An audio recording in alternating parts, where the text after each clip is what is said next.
Hello friends, welcome to the success Kendra. Friends देखिए, आज इस सेशन में हम लोग बीपीएससी टीआरई 3.0 यानी कि बीपीएससी टीचर 3.0 जो री एग्ज़ाम जून 2024 में लिया जाएगा फ्रेंड्स, उसके लिए देखिए एनसीईआरटी और एससीईआरटी। जी हाँ फ्रेंड्स, एनसीईआरटी और एससीईआरटी का क्लास 9th और क्लास 10th का जो ज्योग्राफी है फ्रेंड्स, भूगोल है, उसके सारे चैप्टर को हम लोग एमसीक्यू के रूप में आज इस सेशन में डिस्कस करेंगे।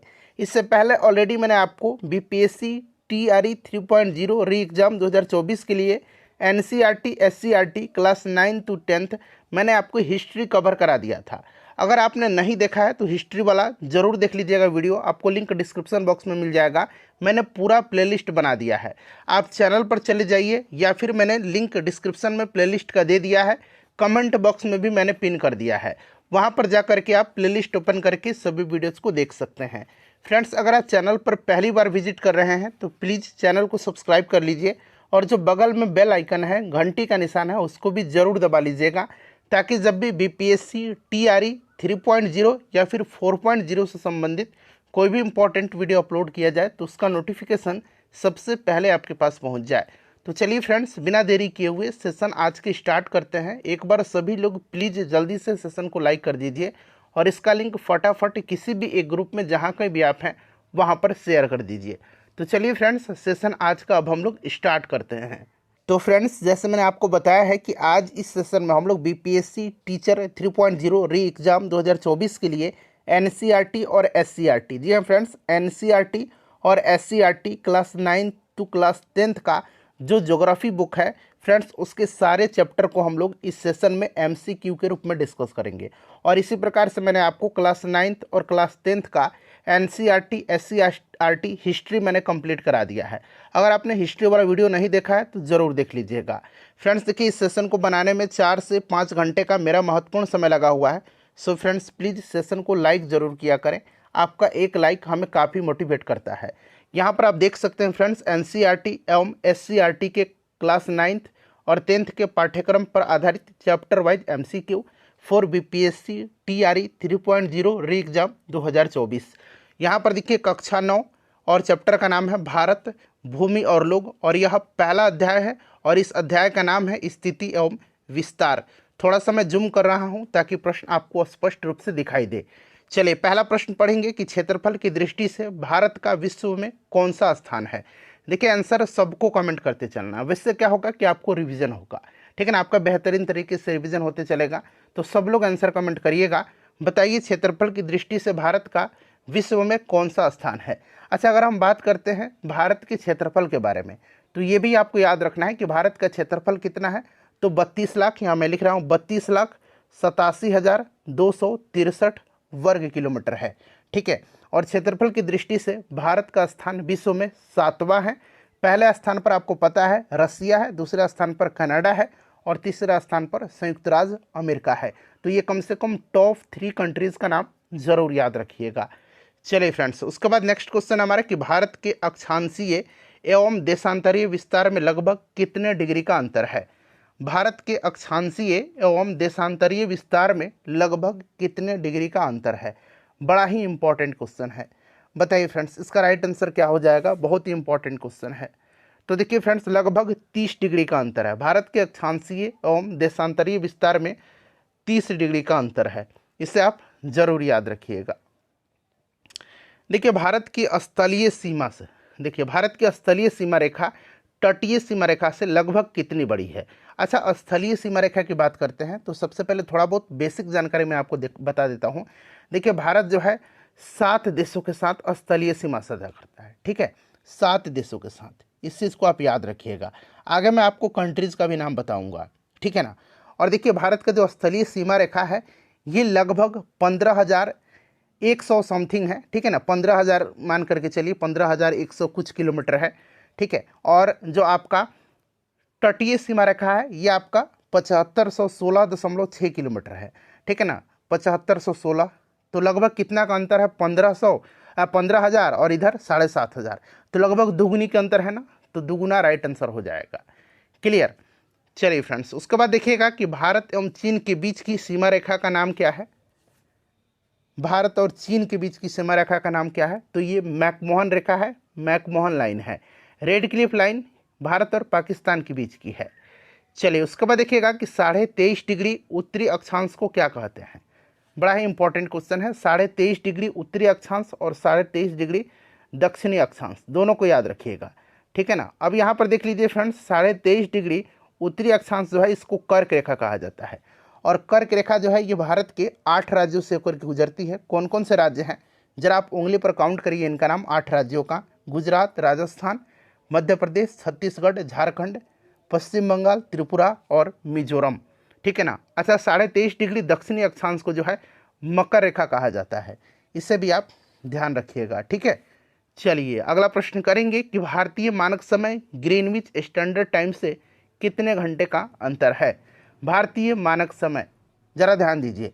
देखिए फ्रेंड्स, भारत में 82.5, यहाँ मैं लिख रहा हूँ 82.5 डिग्री पूर्वी देशांतर, ठीक है ना, पूर्वी देशांतर याद रखिएगा। 82.5 डिग्री पूर्वी देशांतर को जो है मानक समय रेखा माना गया है भारत में। और यह ग्रीनविच स्टैंडर्ड टाइम से कितना आगे है? तो फ्रेंड्स बताइए कितना आगे है, फटाफट कमेंट करिए कितना आगे है। तो ये 5.5 घंटे आगे है, ठीक है ना, इसको आप याद रखिएगा। चलिए हिस्ट्री वाला ज़रूर वीडियो देख लीजिएगा, class 9 to 10 NCERT SCERT history मैंने कवर कराया हुआ है इसी प्रकार से चैप्टर वाइज, और ढेर सारे वीडियोज़ मैंने कराए हुए हैं। आप प्लेलिस्ट में जाइए और देखिए, आपको लगभग 100 के आसपास वीडियो मिल जाएंगे, सबको देखिए, रिवीजन करिएगा। राष्ट्रीय आंदोलन का जो है, भारतीय राष्ट्रीय आंदोलन, इंडियन नेशनल मूवमेंट का 4 घंटे का मैराथन सेशन मैंने कराया हुआ है। चलिए क्षेत्रफल की दृष्टि से विश्व का सबसे बड़ा देश कौन सा है? तो ये मैंने आपको बता ही दिया था, रूस है, ठीक है ना।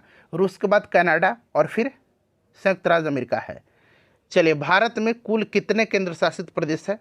भारत में कुल कितने केंद्र शासित प्रदेश हैं? जल्दी बताइए इसका आंसर क्या होगा। तो भारत में कुल कितने केंद्र शासित प्रदेश हैं फ्रेंड्स? 8 हैं, ठीक है ना। कितने हैं? 8 हैं। चलिए भारत में अरुणाचल प्रदेश और कच्छ के बीच स्थानीय समय में कितने घंटों का अंतर है? स्थानीय समय में जो है कितने घंटे का अंतर है? अब यहाँ पर थोड़ा सा ध्यान दीजिएगा।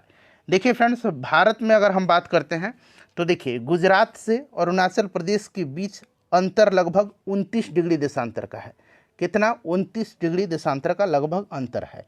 और आपको पता है कि 2 देशांतर के बीच का अंतर कितना होता है? 4 मिनट का होता है, 4 मिनट का होता है। जब आप 29 से इसको मल्टीप्लाई करेंगे तो कितना होगा?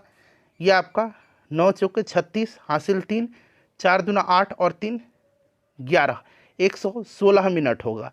और 116 मिनट लगभग कितना हुआ? लगभग 2 घंटा हुआ। तो इस प्रकार से देखिए 2 घंटा लगभग, ऑप्शन 1 यहाँ पर करेक्ट आंसर इसका हो जाएगा, ठीक है। चलिए उसके बाद नेक्स्ट क्वेश्चन करेंगे कि भारत की स्थल सीमा कितने देशों को छूती है। तो अभी मैंने बताया था आपको कि भारत की जो स्थलीय सीमा है यह कितने देशों को छूती है। तो ये 7 देशों को। कौन कौन से ये देश हैं? जरा इनका 7 देशों का उंगली पर नाम काउंट करिए। बांग्लादेश, चीन, पाकिस्तान, नेपाल, म्यांमार, भूटान और अफगानिस्तान। सबसे लंबी सीमा बांग्लादेश के साथ साझा करता है और सबसे कम अफगानिस्तान के साथ। क्लियर ना? चलिए बिहार की शोक किस नदी को कहा जाता है? बिहार की शोक जो है यह किस नदी को कहा जाता है? तो फ्रेंड्स कोसी नदी को बिहार का शोक कहा जाता है। और बंगाल की शोक कहा जाता है दामोदर नदी को। चलिए उसके बाद देखिएगा कि निम्नलिखित में से कौन सा भारतीय संघ राज्य का सबसे दक्षिणी बिंदु है? सबसे दक्षिणी बिंदु बताइए, सबसे दक्षिणी बिंदु कौन सा है?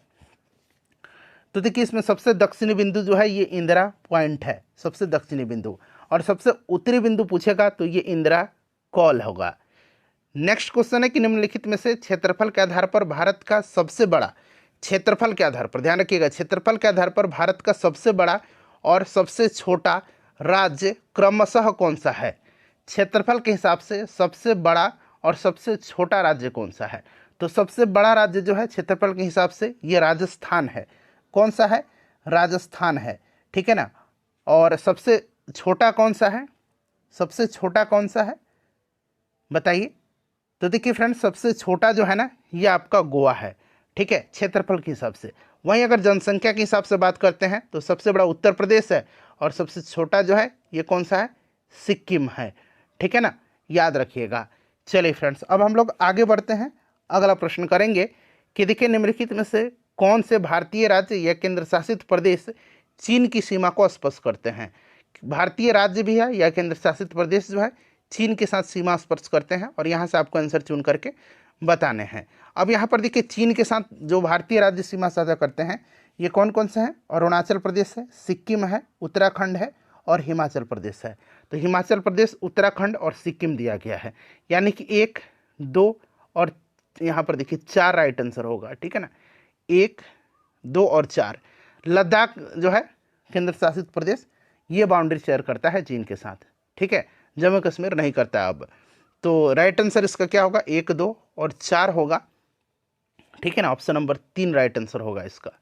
चलिए, उत्तराखंड, उत्तर प्रदेश, बिहार, पश्चिम बंगाल और सिक्किम राज्य की सीमाएं किस देश को छूती है।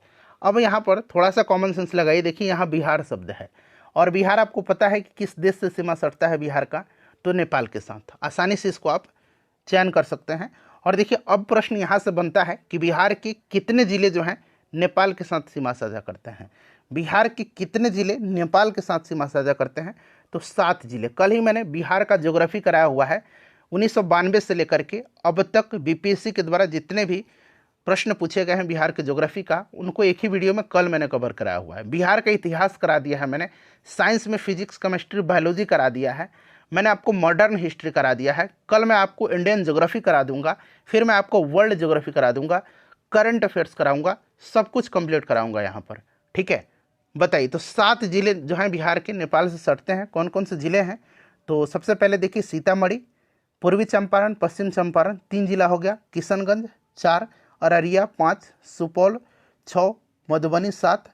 ठीक है ना, और टोटल कितना हो गया, देखिए सीतामढ़ी, पूर्वी चंपारण, पश्चिम चंपारण। ठीक है, उसके बाद किशनगंज, अररिया, सुपौल और मधुबनी 7 जिले हो गए। चलिए, उसके बाद देखिए पाक जल संधि किन 2 देशों के बीच में है। तो आपको पता है पाक जल संधि जो है ये किसके बीच में है, तो पाक भारत और श्रीलंका के बीच में है। ठीक है, भारत और श्रीलंका के बीच में है।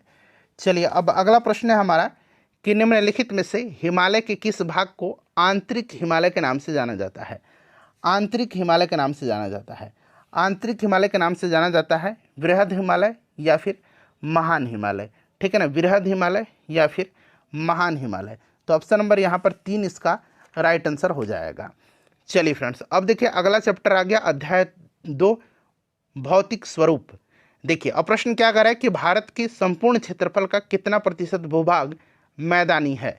इस तरह का प्रश्न पूछा जाता है, बताइए राइट आंसर क्या होगा।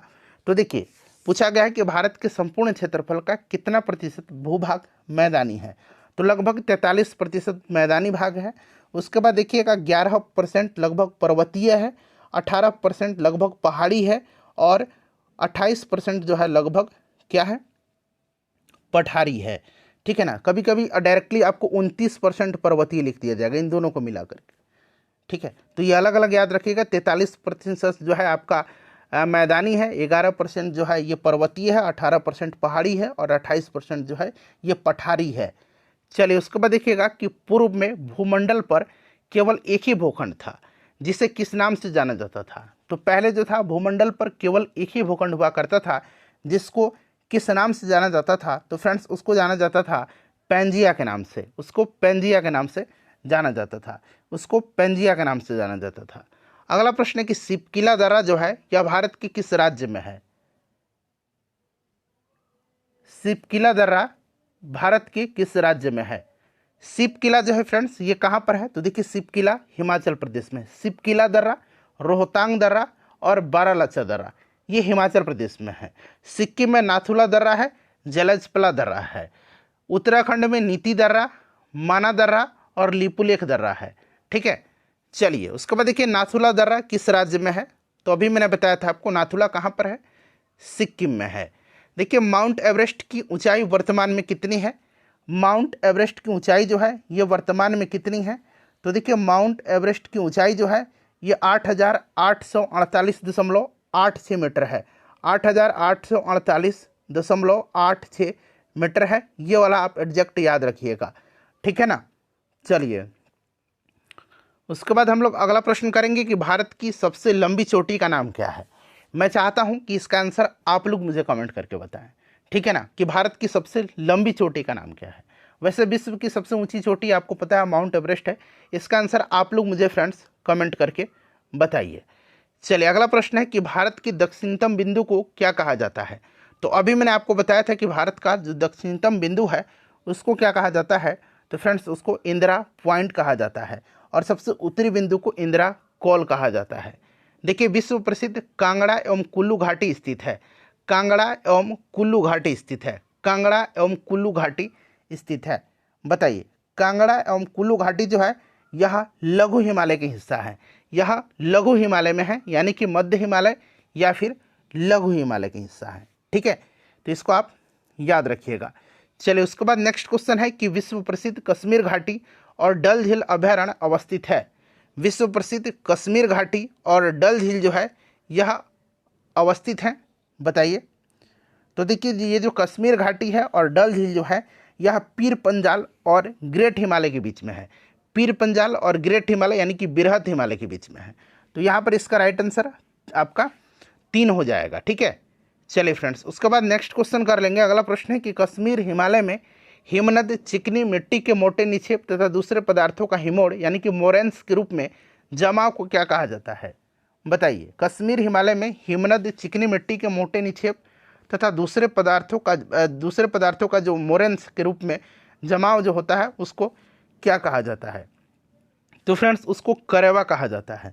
उसको क्या कहा जाता है, उसको करेवा कहा जाता है। और ये जो करेवा जो है ना फ्रेंड्स, करेवा याद रखिएगा, करेवा जो है ये स्थानीय किस्म की जाफरान जो होता है केसर उसके उत्पादन के लिए उपयुक्त होती है। चलिए उसके बाद देखिएगा कि हिमालय की तीनों मुख्य पर्वत श्रृंखलाएं बृहद हिमालय, लघु हिमालय और शिवालिक श्रेणी हिमालय के किस खंड में अवस्थित हैं। सभी ऑप्शन को देख लीजिए। ठीक है, अब बताइए इसका राइट आंसर क्या होगा। बताइए फ्रेंड्स इसका करेक्ट आंसर क्या होगा। बताइए बृहद हिमालय, लघु हिमालय और शिवालिक श्रेणी हिमालय के किस खंड में अवस्थित है। तो फ्रेंड्स ये हिमालय के हिमाचल और उत्तराखंड हिमालय में अवस्थित हैं। तो यहाँ पर ऑप्शन नंबर इसका 4 राइट आंसर होगा। चलिए उसके बाद नेक्स्ट क्वेश्चन है हमारा कि प्रसिद्ध फूलों की घाटी निम्न में से किस पर्वतीय क्षेत्र में स्थित है। फूलों की घाटी जो है ये आपको पता है उत्तराखंड में है। कहाँ पर है फूलों की घाटी, फूलों की घाटी उत्तराखंड में है। ठीक है, चलिए उसके बाद देखिएगा कि दार्जिलिंग पर्वतीय क्षेत्र में बुग्याल शब्द किसको निरूपित हिमालय पर्वतीय क्षेत्र में बुग्याल शब्द किसको निरूपित करता है। बुग्याल शब्द जो है यह किसको निरूपित करता है। बताइए, तो देखिए ऊंचाई पर स्थित घास के मैदान को बुग्याल कहा जाता है। चलिए उसके बाद देखिएगा कि द्वार स्थलाकृति पाई जाती है। द्वार स्थलाकृति, तो देखिए द्वार स्थलाकृति की बात करते हैं तो भारत के पूर्व और पूर्वोत्तर भाग में हिमालय में तलछट्टी से दक्षिण और ब्रह्मपुत्र नदी के उत्तर के बीच जो जलोढ़ का मैदान है उसी को द्वार कहा जाता है। ठीक है ना, तो सिक्किम और दार्जिलिंग हिमालय यहाँ पर इसका राइट आंसर होगा। चलिए फ्रेंड्स उसके बाद देखिएगा कि मोनपा, डफला, अबोर, मिसमी, नीसी और नागा ये क्या हैं। तो आपको पता है कि यह नॉर्थ ईस्ट में पाई जाने वाली ट्राइब्स हैं, ये जनजातियां हैं उत्तरी पूर्वी भारत की। तो ऑप्शन नंबर यहाँ पर 1 करेक्ट आंसर हो जाएगा।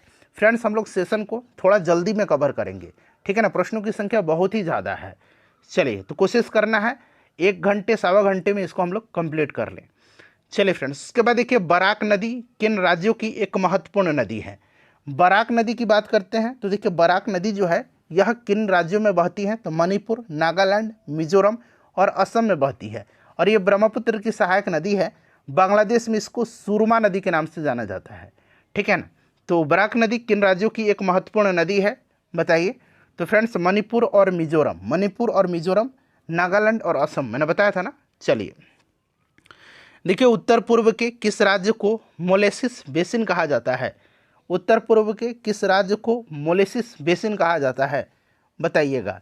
तो फ्रेंड्स मोलेसिस बेसिन मिजोरम को कहा जाता है। किसको कहा जाता है मोलेसिस बेसिन, मिजोरम को कहा जाता है। याद रखिएगा इस तरह का प्रश्न पूछ लिया जाता है। चलो उसके बाद देखिएगा कि भारत का उत्तरी मैदान किन नदी प्रणालियों के द्वारा बना हुआ है। भारत का जो उत्तरी मैदान है यह किन नदी प्रणालियों के द्वारा बना हुआ है। तो यह बना हुआ है गंगा, सिंधु और ब्रह्मपुत्र नदी प्रणालियों के द्वारा। ठीक है ना। चलिए फ्रेंड्स उसके बाद देखिएगा कि विश्व की सबसे बड़ी नदी द्वीप माजुली द्वीप जो है यह किस नदी पर अवस्थित है। तो माजुली द्वीप जो है आपको पता है यह ब्रह्मपुत्र नदी पर, असम में है माजुली द्वीप, और यह विश्व की सबसे बड़ी नदी द्वीप है। चलिए उसके बाद देखिएगा कि नदी मैदान के संदर्भ में दोआब का अर्थ क्या होता है, दोआब का मतलब क्या होता है बताइए। तो देखिए दोआब का मतलब होता है दो नदियों के बीच का भूमि, दो नदियों के बीच का भाग, इसी को हम लोग दोआब बोलते हैं। उसके बाद देखिएगा कि पंजाब के मैदान का निर्माण किन नदियों के द्वारा हुआ है, सभी ऑप्शन देख लीजिए, नीचे सतलज है, ठीक है ना। बताइएगा पंजाब के मैदान का निर्माण किन नदियों के द्वारा हुआ है। तो फ्रेंड्स यह सिंधु है, झेलम है, चेनाब है, रावी है, ब्यास है और सतलज है। तो ऑप्शन 3 यहाँ पर राइट आंसर हो जाएगा।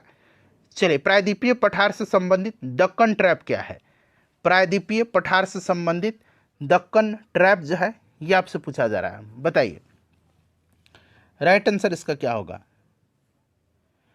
तो फ्रेंड्स यह काली मृदा युक्त पठारी क्षेत्र है, ठीक है ना। ऑप्शन नंबर यहाँ पर 1 इसका राइट आंसर होगा, ठीक है।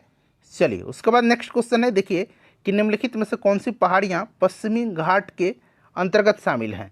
तो इसमें से पश्चिमी घाट में अगर बात करते हैं तो अन्नामलाई है, नीलगिरी है और कार्डमम है। यहाँ जवादी बना लीजिए, ठीक है। तो देखिए ये आपका 1, 2 और 4 राइट आंसर होगा, ठीक है। नल्ला मल्ला जो है ये आंध्र प्रदेश में है, तो अन्नामलाई, नीलगिरी और कार्डमम ये पश्चिमी घाट पर हैं, ठीक है। चलिए तो 1, 2 और 4 देखिए कहाँ पर दिया गया, 1, 2 और 4 ऑप्शन 3 में दिया गया है। चलिए उसके बाद नेक्स्ट क्वेश्चन कर लेंगे। अगला प्रश्न है हमारा कि प्रायद्वीपीय पठार की सबसे ऊंची चोटी कौन सी है। इंपॉर्टेंट क्वेश्चन है। प्रायद्वीपीय पठार की सबसे ऊंची चोटी जो है यह अनायमुदी है, यह अन्नामलाई पर्वत पर है। प्रायद्वीपीय भारत की दूसरी सबसे ऊंची चोटी जो है ये डोडा बेटा है, ये नीलगिरी पहाड़ी की सबसे ऊंची चोटी है। चलिए उसके बाद नेक्स्ट क्वेश्चन है हमारा कि पूर्वी घाट और पश्चिमी घाट निम्न में से किन पहाड़ियों में आपस में मिलते हैं, बताइए पूर्वी घाट और पश्चिमी घाट। तो ये नीलगिरी पहाड़ियों में, और नीलगिरी पहाड़ी की सबसे ऊंची चोटी मैंने आपको बताया डोडा बेटा है, याद रखिएगा। देखिए निम्नलिखित में से कौन सा कथन यहाँ पर असत्य दिया गया है। इसमें से पूछा गया कि कौन सा कथन असत्य दिया गया है, सभी को देख लीजिएगा, ठीक है ना। अब यहाँ पर देखिए पहला सही है, दूसरा सही है, ठीक है, देख लीजिए, तीसरा भी सही है, चौथा जो है असत्य है, असत्य ही पूछा गया है ना। तो देखिए पूर्वी घाट की सबसे ऊंचा शिखर जो है ये जिंदवाड़ा नहीं है, पूर्वी घाट का जो सबसे ऊंचा शिखर है ये महेंद्रगिरी है, ठीक है ना, महेंद्रगिरी, तो ये वाला असत्य है। चलिए उसके बाद देखिएगा कि मेघालय के पठार को 3 भागों में बांटा गया है, गारो, खासी और जैंतिया पहाड़ियाँ। इस विभाजन का आधार क्या है, इस विभाजन का आधार क्या है। तो फ्रेंड्स ये आपको याद रखना है, गारो, खासी और जैंतिया, तो ये विभाजन का आधार जनजातियाँ हैं। उसके बाद देखिए पूर्वी घाट का विस्तार है, पूर्वी घाट का विस्तार है, बताइए। देखिए पूर्वी घाट का विस्तार उत्तर पूर्व में महानदी घाटी से लेकर के दक्षिण में बंगाल की खाड़ी के समानांतर नीलगिरी की पहाड़ियों तक है, ठीक है। तो यहाँ पर देखिए महानदी घाटी से दक्षिण में नीलगिरी तक, ऑप्शन नंबर 1 राइट आंसर होगा। चलिए फ्रेंड्स उसके बाद देखिएगा कि बरखान स्थलाकृति का संबंध है, बरखान स्थलाकृति का संबंध है, चलिए बताइएगा। तो देखिए इसका संबंध किससे है बरखान का, तो ये मरुस्थल से है। भारत श्रीलंका के बीच अवस्थित कौन सा है, तो भारत और श्रीलंका के बीच इसमें से आप देख सकते हैं जो अवस्थित है ये आपका पाक जल संधि है और मन्नार की खाड़ी है। तो इस प्रकार से देखेंगे तो 1 और 4 यहाँ पर इसका राइट आंसर निकल के आएगा। उसके बाद देखिएगा कि पश्चिमी तटीय मैदान के विभाजन के संदर्भ में, पश्चिमी तटीय मैदान के विभाजन के संदर्भ में निम्नलिखित में से कौन सा सुमेलित नहीं है, बताइए। पश्चिमी तटीय मैदान को काठियावाड़ या कच्छ तट एक हो गया, दूसरा कोंकण तट, तीसरा कन्नड़ तट, चौथा मालाबार तट में विभाजित किया गया है, ठीक है ना। देखिए काठियावाड़ तट या कच्छ तट, कोंकण तट, मालाबार तट और एक और बताया था कन्नड़ तट, याद रखिएगा। केरल नहीं होगा यहाँ पर, उत्तरी सरकार तट, ये वाला सही नहीं है, ठीक है ना। तो कौन सा सुमेलित नहीं है, तो ऑप्शन 4 राइट आंसर इसका होगा। चलिए उसके बाद देखिएगा कि भारत का एकमात्र सक्रिय ज्वालामुखी जो है यह किस द्वीप पर अवस्थित है, तो ये आपको पता है बैरन द्वीप पर है और यह मध्य अंडमान के पूर्व में है, मध्य अंडमान के पूर्व में है, ठीक है। चलिए उसके बाद नेक्स्ट क्वेश्चन कर लेंगे, बाकी ऑप्शन यहाँ पर है देख सकते हैं, मध्य अंडमान के पूर्व में होगा।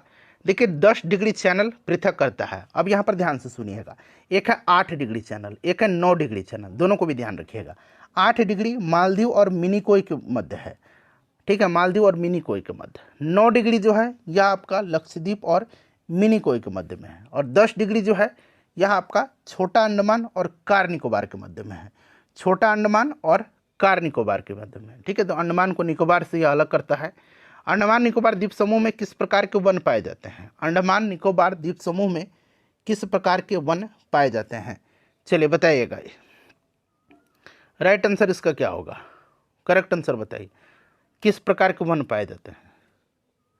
अंडमान निकोबार द्वीप समूह में किस प्रकार के वन पाए जाते हैं? तो यहाँ पर सदाबहार वन पाए जाते हैं। चलिए उसके बाद देखिएगा कि पिटली द्वीप, देखिए पिटली द्वीप जहाँ मनुष्य का आवास नहीं है वहाँ एक पक्षी अभयारण्य है। ठीक है, कहाँ पर? पिटली द्वीप में। भारत की किस जगह पर अवस्थित है पिटली द्वीप? तो फ्रेंड्स यह लक्षद्वीप समूह में है। चलिए अब आ गया अगला चैप्टर हमारा, अध्याय 3 अपवाह स्वरूप। लद्दाख में सिंधु नदी गॉर्ज का निर्माण करती है, क्या नाम है? लद्दाख में सिंधु नदी एक गॉर्ज का निर्माण करती है, इस गॉर्ज का नाम आपसे पूछा जा रहा है। बताइए फ्रेंड्स, इस गॉर्ज का नाम क्या है? तो देखिए इस गॉर्ज का जो नाम है वो आपको बताना है। इस गॉर्ज का नाम है गिलगित गॉर्ज। ठीक है, दिहांग गॉर्ज जो है यह अरुणाचल में है। चलिए उसके बाद देखिएगा सिंधु नदी की कुल लंबाई कितनी है? तो सिंधु नदी की लंबाई कुल 2880 किलोमीटर है। ठीक है ना, बहुत जगह लूसेंट वगैरह में दिया गया है, कहीं कहीं तो 3200 के अप्रॉक्स भी नेट वगैरह पर आपको मिलता है। लूसेंट वगैरह में यहाँ पर दिया हुआ है 2880 किलोमीटर, आपने भी पढ़ा होगा। ठीक है ना, चलिए इसी को हम मानकर चलेंगे अभी। चलो उसके बाद देखिए गांधी सेतु का निर्माण कब हुआ था? गांधी सेतु का निर्माण 1982 में, इसका उद्घाटन प्रधानमंत्री श्रीमती इंदिरा गांधी जी ने किया था 1982 में। चलिए लक्ष्मी सागर झील पूछा गया है, किस राज्य में है? लक्ष्मी सागर झील किस राज्य में है ये आपसे पूछा जा रहा है। लक्ष्मी सागर झील कहाँ पर है? तो देखिए फ्रेंड्स, ये बिहार के दरभंगा में भी पड़ता है लक्ष्मी सागर झील, और उत्तर प्रदेश में भी पड़ता है। ये दो नाम है, मतलब दो झील हैं, अलग अलग झील हैं जो कि इसी नाम से लक्ष्मी सागर झील से। ठीक है ना, तो बिहार भी दिया हुआ है, उत्तर प्रदेश भी दिया हुआ है। देखिए आप सर्च करिएगा तो आपको मिल जाएगा। वैसे आप लगाना चाहते हैं तो बिहार पर लगा सकते हैं। निम्नलिखित में से भारत में किस नदी का अपवाह तंत्र सबसे बड़ा है? तो ऑब्वियसली किसका सबसे बड़ा अपवाह तंत्र है? तो ये गंगा का है। चलिए देखिए यह नदी चंद्रा और भागा दो सरिताओं के मिलने से बनती है, और ये सरिताएं यानी कि ये नदियाँ हिमाचल प्रदेश में केलांग के निकट टांडी में आपस में मिलती हैं, हिमाचल प्रदेश में, इसलिए इसे चंद्रभागा के नाम से जाना जाता है। और उपरोक्त विवरण जो है किस नदी के संबंध में है यह आपसे पूछा जा रहा है। तो यह नदी चेनाब नदी है। कौन सी नदी है? तो यह चेनाब नदी है। कौन सी नदी है? चेनाब नदी है। चलिए उसके बाद देखिए भाखड़ा नांगल परियोजना अवस्थित है। भाखड़ा नांगल परियोजना जो है यह अवस्थित है, तो फ्रेंड्स यह किस नदी पर? तो यह सतलुज नदी पर है। ठीक है ना, सतलुज नदी पर है। चलिए उसके बाद नेक्स्ट क्वेश्चन है कि गंगा नदी का उद्गम स्रोत है। गंगा नदी का उद्गम स्रोत, सिंपल सा क्वेश्चन, गंगोत्री हिमनद है। उसके बाद देखिए भागीरथी एवं अलकनंदा नदी का संगम किस जगह पर होता है? भागीरथी एवं अलकनंदा नदी का संगम किस जगह पर होता है? तो फ्रेंड्स ये देवप्रयाग। ये इंपॉर्टेंट क्वेश्चन है, याद रखेंगे आप। चलिए देखिए यह नदी दक्षिण में सतपुड़ा और उत्तर में विंध्याचल श्रेणी के मध्य भ्रंश घाटी में बहती हुई, ठीक है ना, रिफ्ट वैली में बहती हुई संगमरमर की चट्टानों में खूबसूरत महाखंड बनाती है। ठीक है, इस नदी का नाम पूछा जा रहा है। तो ऑब्वियसली यह नदी जो है रिफ्ट वैली से बहती है, नर्मदा नदी। और नर्मदा और ताप्ती ये पश्चिम की ओर बहने वाली नदियां हैं, और ये डेल्टा का निर्माण नहीं करती हैं, ये एस्चुरी का निर्माण करती है, हिम महाखंड बनाती हैं, ये याद रखिएगा। ठीक है, देखिए सरदार सरोवर परियोजना अवस्थित है। सरदार सरोवर परियोजना जो है यह अवस्थित है कहाँ पर? तो ये नर्मदा नदी पर। ठीक है, चलिए उसके बाद देखिए निम्नलिखित में से किस नदी को दक्षिण की गंगा बोला गया है? दक्षिण की गंगा, तो यह गोदावरी है। ठीक है, इस चीज़ को आप याद रखिएगा, इसको वृद्ध गंगा भी कहा जाता है। अमरावती, भवानी, हेमावती तथा काबनी किसकी सहायक नदियां हैं? बताइए। तो फ्रेंड्स यह सहायक नदियां हैं कावेरी की। किनकी? कावेरी की सहायक नदियां हैं। चलिए उसके बाद देखिएगा कि अपवाह क्षेत्र के घटते क्रम के अनुसार, अपवाह क्षेत्र के घटते क्रम के अनुसार प्रायद्वीपीय नदियों का कौन सा क्रम यहाँ पर सही दिया गया है? अपवाह क्षेत्र के घटते क्रम के अनुसार। चलिए बताइएगा राइट आंसर इसका क्या होगा? प्रश्न को फिर से देख लीजिए, बताइए राइट आंसर इसका क्या होगा? तो यहाँ पर देखेंगे गोदावरी, कृष्णा, महानदी और कावेरी, ऑप्शन 3 यहाँ पर इसका आंसर होगा। चलिए उसके बाद देखिएगा नेक्स्ट क्वेश्चन है हमारा कि गंगा नदी में न्यूनतम जल प्रवाह वर्ष के किस महीने में होता है? न्यूनतम जल प्रवाह, तो न्यूनतम कब होगा? जब वर्षा नहीं होगी, यानी कि आप कह सकते हैं जनवरी से जून तक। जून के में जो है बारिश शुरू हो जाता है और यहाँ पर जल प्रवाह बढ़ जाता है। ठीक है, चलिए उसके बाद देखिएगा कि दामोदर नदी किसकी सहायक नदी है। दामोदर नदी किसकी सहायक नदी है? तो फ्रेंड्स दामोदर जो है यह हुगली की सहायक नदी है। निम्नलिखित में से भारत का कौन सा जलप्रपात शरावती नदी पर स्थित है? शरावती नदी पर जो है कौन सा जलप्रपात है? तो फ्रेंड्स यह जोग जलप्रपात है। ठीक है, जोग है, याद रखिएगा। शिव समुद्रम कावेरी पर है, धुआंधार नर्मदा पर है और दूध सागर मांडवी नदी पर है। चलिए उसके बाद देखिए मानव निर्मित गोविंद सागर झील का संबंध किस परियोजना से है? गोविंद सागर झील का संबंध किस परियोजना से है? तो फ्रेंड्स इसका संबंध है भाखड़ा नागल परियोजना से। ठीक है, भाखड़ा नागल परियोजना से। चलिए अब आ गया आपका चौथा अध्याय जलवायु। अब पूछा जा रहा है कि भारत की जलवायु कैसी है? भारत की जलवायु कैसी है बताइएगा, भारत की जलवायु कैसी है? तो देखिए भारत की जो जलवायु है ये याद रखेंगे उष्णकटिबंधीय मानसूनी जलवायु है। ठीक है ना, उष्णकटिबंधीय मानसूनी, उष्ण भी दिया गया है, मानसूनी भी दिया गया है। ठीक है, चलिए उसके बाद देखिएगा आपको सिंपली उष्णकटिबंधीय मानसूनी जलवायु याद रखना है। देखिए आंधियों को किस राज्य में आम की बौछार कहा जाता है? तो आपको याद होगा केरल और कर्नाटक के तटीय क्षेत्रों में मानसून से पहले जो वर्षा होती है वो आम्र वर्षा होती है, आम की बौछार। ठीक है, तो यहाँ पर देखिए कर्नाटक दिया गया है। चलिए विश्व के सबसे अधिक वर्षा किस राज्य में होती है? सबसे अधिक वर्षा देखिए कहीं कहीं जो होगा ना आपको डाउट क्रिएट होगा, तो उस पर ध्यान नहीं देना। जहाँ डाउट होगा वो प्रश्न वैसे भी इंपॉर्टेंट नहीं होगा। ठीक है ना, इस चीज़ को आप थोड़ा सा लगभग में यहाँ पर जो है, चूंकि हमारे पास ऑप्शन ई एग्जाम में विकल्प होता है, ऑप्शन डी भी विकल्प होता है, उपयुक्त में से एक से अधिक, उपयुक्त में से कोई नहीं, तो थोड़ा बहुत डाउट क्रिएट होगा। चलिए बताइए सबसे अधिक वर्षा जो होगी फ्रेंड्स ये मेघालय में होगी और जगह का नाम मौसिन राम है, आपको भी पता है। चलिए भारत में भौगोलिक दृष्टि से ऋतुएं मुख्यतः कितने प्रकार की होगी? अब यहाँ जैसे मैंने बताया था कि यहाँ पर डाउट हो सकता है, तो इस तरह के प्रश्न में आपको डाउट होगा। तो मेनली ग्रीष्म वर्षा शरद और शीत ऋतु होता है, तो चार ही प्रकार हम मान करके चलेंगे। ठीक है, चलिए सुंदरवन डेल्टा कहाँ स्थित है? तो फ्रेंड्स सुंदरवन जो है यह आपका पश्चिम बंगाल में है, सुंदरवन डेल्टा। ठीक है, चलिए उसके बाद देखिएगा कि निम्नलिखित में से कौन सा कारण भारत में उत्तर पश्चिमी भाग में शीत ऋतु में होने वाली वर्षा के लिए उत्तरदायी है? उत्तर भारत में, बड़ा इंपॉर्टेंट क्वेश्चन है, उत्तर पश्चिमी भाग में शीत ऋतु में होने वाली वर्षा के लिए। तो यह आपका क्या है फ्रेंड्स? तो यह आपका पश्चिमी विक्षोभ है। ठीक है, याद रखिएगा ये क्या है? तो यह पश्चिमी विक्षोभ है। चलिए उसके बाद देखिएगा कि भारत में मानसून के प्रकोष्ठ यानी कि फटने के लिए निम्नलिखित में से किसे जिम्मेदार माना जाता है? बताइए। तो फ्रेंड्स ये पूर्वी जेट प्रवाह को माना जाता है। ठीक है, पूर्वी जेट प्रवाह को। चलिए भारतीय मानसून की अरब सागर शाखा एवं बंगाल की खाड़ी शाखा मिलती हैं, कहाँ पर मिलती हैं? तो ये गंगा के मैदान के उत्तर पश्चिमी भाग में मिलती हैं। चलिए उसके बाद अगला प्रश्न है कि मराठवाड़ा पुणे बेंगलुरु में कम वर्षा होने का प्रमुख कारण क्या है? मराठवाड़ा पुणे और बेंगलुरु में कम वर्षा होने का प्रमुख कारण क्या है? तो यहाँ पर यह क्षेत्र जो है पश्चिमी घाट की वृष्टि छाया क्षेत्र में स्थित है, इसीलिए। चलिए उसके बाद देखिएगा कि तमिलनाडु में वर्षा होती है, तमिलनाडु में वर्षा होती है उत्तरी पूर्वी मानसूनी पवनों के द्वारा। ठीक है, चलिए फ्रेंड्स उसके बाद देखिए भारतीय उपमहाद्वीप में मानसून के निवर्तन का प्रमुख कारण क्या है? भारतीय उपमहाद्वीप में मानसून के निवर्तन का प्रमुख कारण जो है यह सूर्य का दक्षिणायन होना है। ठीक है ना, ऑप्शन नंबर 4 यहाँ पर राइट आंसर होगा। देखिए कार्तिक मास की उष्मा का संबंध किससे है?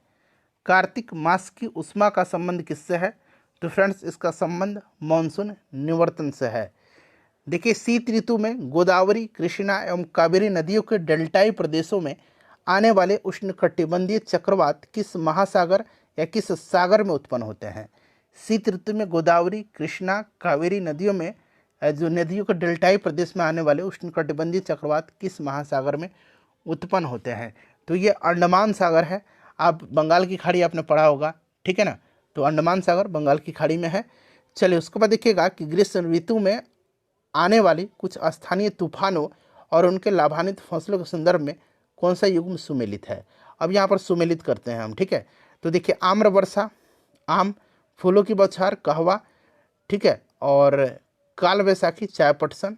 तो मेरे हिसाब से इसमें से सारा राइट आंसर होना चाहिए। ठीक है, तो ऑप्शन नंबर यहाँ पर देखिए 4 दिया गया, 1 2 3, ठीक है ना, दे रखा है सभी 1 2 3। ठीक है, 1 2 3। चलिए उसके बाद देखिएगा कोपेन की जलवायु वर्गीकरण के अनुसार देखिए भारत में शुष्क ग्रीष्म ऋतु वाली मानसून प्रकार की जलवायु कहाँ पाई जाती है, बताइएगा। तो फ्रेंड्स ये पाई जाती है तमिलनाडु के कोरोमंडल तट पर। ठीक है, चलिए अगला चैप्टर आ गया हमारा चैप्टर 5 है प्राकृतिक वनस्पति और वन्य प्राणी। देखिए जन्म के आधार पर वनस्पति को कितने भागों में बांटा गया है। जन्म के आधार पर वनस्पति को 2 भागों में बांटा गया है। कौन कौन से भाग हैं जरा बताइए मुझे। तो एक प्राकृतिक है और एक कृत्रिम है, ठीक है ना। चलिए उसके बाद देखिए सिनकोना की छाल का उपयोग किस रोग के लिए किया जाता है। सिनकोना की छाल का उपयोग किया जाता है मलेरिया रोग में, ठीक है ना। तो यहाँ पर देखिएगा तो मलेरिया राइट आंसर हो जाएगा। कांवर झील बिहार की किस जिला में है। देखिए कांवर झील बिहार का पहला रामसर स्थल है और यह बेगूसराय में पड़ता है कांवर झील। चलिए उसके बाद देखिए वह वनस्पति जो मनुष्य की सहायता के बिना अपने आप पैदा होती है और लंबे समय तक बिना किसी मानवीय हस्तक्षेप के उगती हैं, इस प्रकार की वनस्पति को क्या कहते हैं। ठीक है, देखिए सभी ऑप्शन दिख रहा होगा। चौथा ऑप्शन है यहाँ पर इनमें से कोई नहीं, ठीक है ना। बाकी 3 ऑप्शन आपको स्पष्ट दिख रहा है। अब देखिए वह वनस्पति जो मनुष्य की सहायता के बिना अपने आप पैदा होती है और लंबे समय तक बिना किसी मानवीय हस्तक्षेप के उगती हैं, इस वनस्पति को कहा जाता है वर्जिन वेजिटेशन यानी कि अक्षत वनस्पति। ठीक है, चलिए भारत में सर्वाधिक क्षेत्र पर किस प्रकार के वनों का विस्तार है। भारत के सर्वाधिक क्षेत्र पर किस प्रकार के वनों का विस्तार है। तो फ्रेंड्स ये कौन से वनों का विस्तार है बताइए। उष्णकटिबंधीय पर्णपाती वन, ठीक है ना। ऑप्शन नंबर यहाँ पर 3 राइट आंसर होगा। देखिए चंदन, आंवला, महुआ, सागौन, बांस आदि प्रजातियों के वृक्ष किस प्रकार के वन में पाए जाते हैं। तो इतना तो पता है आपको, चंदन, आंवला, महुआ, सागौन, बांस के जो वृक्ष हैं ये पाए जाते हैं उष्णकटिबंधीय पर्णपाती वन में। और उष्णकटिबंधीय पर्णपाती वन को 2 भाग में बांटा गया है, एक शुष्क पर्णपाती है और एक आर्द्र पर्णपाती है। अब बताइए ये पाए जाते हैं किस में, शुष्क में या फिर आर्द्र में। तो याद रखिएगा ये पाए जाते हैं आर्द्र पर्णपाती वन में, ठीक है। चलिए उसके बाद देखिएगा कि बहुमूल्य वृक्ष प्रजाति देवदार के वन पाए जाते हैं। देवदार के वन पाए जाते हैं तो फ्रेंड्स ये पाए जाते हैं आपके, बताइए। देवदार पाए जाते हैं पश्चिमी हिमालय में। चलिए उसके बाद देखिए नीचे दिए गए कथन में कौन सा कथन सामाजिक वानिकी को परिभाषित करता है। सामाजिक वानिकी को परिभाषित करता है। चलिए सभी ऑप्शन को देखिए, मैं आंसर बता देता हूं पहले। देखिए तीसरा यहाँ पर आंसर सही है, पर्यावरणीय, सामाजिक और ग्रामीण विकास में मदद के उद्देश्य से वनों का प्रबंधन, सुरक्षा तथा उसर भूमि पर वन आरोपण। तो ये ऑप्शन 3 राइट आंसर हो जाएगा। सामाजिक वानिकी को यह परिभाषित करता है। देखिए ये विशेष प्रकार के भौतिक और तटीय पारिस्थितिक तंत्र हैं जिन्हें यूनेस्को के मानव और जैव प्रोग्राम जो है जैवमंडल प्रोग्राम के अंतर्गत मान्यता प्राप्त है। ये क्या है इसमें से। तो फ्रेंड्स ये आपका कौन सा है जिसको कि यूनेस्को के मानव और जैवमंडल प्रोग्राम के अंतर्गत मान्यता प्राप्त है। तो ये आपका जैवमंडल निचय है, जैवमंडल निचय। और भारत का पहला जैवमंडल निचय जो है यह नीलगिरी है। चलिए उसके बाद देखिएगा कि भारत का पहला जैवमंडल निचय कौन सा है, देखिए नीलगिरी। उसके बाद देखिएगा कि जैवमंडल निचय नोकरेक जैवमंडल निचय जो है यह मेघालय की निम्नलिखित में से किस पहाड़ियों का हिस्सा है। याद रखिएगा नोकरेक मेघालय में है और यह हिस्सा है आपका गारो का, ठीक है ना। चलिए अगला चैप्टर आ गया हमारा कि भारत में सर्वप्रथम जनगणना कब हुई थी। भारत में सर्वप्रथम जनगणना जो हुई थी यह आपको कब हुई थी, 1872 में लॉर्ड मेयो के समय में। और नियमित जनगणना 1881 से लॉर्ड रिपन के समय में हो रही है। चलिए 10 वर्ष पर जनगणना होती है। 2011 की जनगणना के अनुसार भारत का लिंगानुपात कितना है। भारत का लिंगानुपात कितना है, तो भारत का लिंगानुपात 943 है और बिहार का लिंगानुपात 918 है, ठीक है। चलिए उसके बाद देखिएगा कि जनसंख्या के अध्ययन को क्या कहते हैं। जनसंख्या के अध्ययन को कहा जाता है डेमोग्राफी, ठीक है। चलिए उसके बाद देखिएगा भारत के पड़ोसी देश पशुपतिनाथ मंदिर कहाँ स्थित है। तो आपको पता है फ्रेंड्स पशुपतिनाथ मंदिर जो है यहाँ नेपाल में है, नेपाल की राजधानी काठमांडू में। देखिए नेपाल की सीमा भारत की किस राज्य से मिलती है। नेपाल की सीमा जो है ये भारत की किस राज्य से मिलती है। तो नेपाल उत्तर प्रदेश, बिहार, उत्तराखंड, सिक्किम और पश्चिम बंगाल से सीमा साझा करता है। तो यहाँ पर आप देखेंगे तो यहाँ पर देखिए सिक्किम दिया गया है। चलिए उसके बाद देखिएगा कि भारत के 7 पड़ोसी देश कौन कौन से हैं। तो 7 पड़ोसी देश के बारे में मैंने आपको बताया था स्टार्टिंग में ही। भारत 7 देशों के साथ स्थलीय सीमा साझा करता है, बांग्लादेश, चीन, पाकिस्तान, नेपाल, म्यांमार, भूटान और अफगानिस्तान के साथ। तो यहाँ पर आप देखेंगे तो ऑप्शन 3 यहाँ पर दिख रहा होगा, पाकिस्तान, अफगानिस्तान, नेपाल, चीन, भूटान, म्यांमार, बांग्लादेश। ठीक है, चलिए पाकिस्तान के साथ सीमा साझा करने वाले कितने राज्य हैं? पाकिस्तान के साथ कितने राज्य सीमा साझा करते हैं? तो पंजाब, गुजरात, राजस्थान, ठीक है ना, और केंद्र शासित प्रदेश लद्दाख और जम्मू कश्मीर। तो अगर आपको पूछेगा राज्य तो 3 होगा, और दोनों मिला करके यूनियन टेरिटरी और राज्य तब 5 होगा। तो यहाँ पर केवल राज्य पूछा है तो 3 होगा। ठीक है ना, कभी कभी क्या रहता है कि पाकिस्तान के साथ कितने राज्य, और इस तरह से यहाँ पर केंद्र शासित प्रदेश दे देगा, तो उस कंडीशन में आप 7 लगाइएगा। चलिए, अफगानिस्तान के साथ सीमा साझा करने वाला एकमात्र राज्य कौन सा है? तो एकमात्र यहाँ पर देखिए लद्दाख है, अब यूनियन टेरिटरी। भारत की सबसे कम सीमा जो है साझा किस देश के साथ करता है? सबसे कम पूछा है, सबसे ज़्यादा तो बांग्लादेश के साथ, ठीक है, सबसे कम अफगानिस्तान के साथ। चलिए फ्रेंड्स, अब आ गया आपका चैप्टर 8 मानचित्र अध्ययन। मापक के प्रकार हैं।